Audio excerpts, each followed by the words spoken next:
मित्रांनो, आज काही कारणाने बागेत बाईक किंवा गाडीने आपण येत नाही आहोत. आपण एस टीने आचरा तिठ्यावर उतरलो मालवणवरनं आणि बागेत चालत जात आहोत. आणि जेव्हा पण मी चालत अशा निसर्गरम्य ठिकाणावरनं जातो ना, तेव्हा एक वेगळाच अनुभव असा येतो.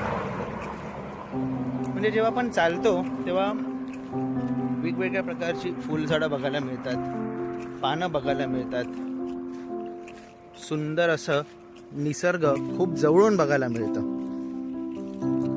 बरेचसे असे प्राणी पक्षी जे गाडीतनं किंवा मोटरसायकलवरनं प्रवास करतो तेव्हा ते दिसत नाही किंवा आपण नेमकं बघत नाही.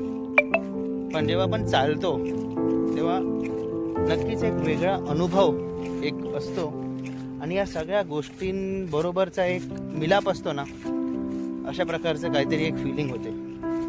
हे फक्त मला वाटतं की तुम्हालाही असं वाटतं? नक्कीच खाली कमेंट बॉक्समध्ये कळवा.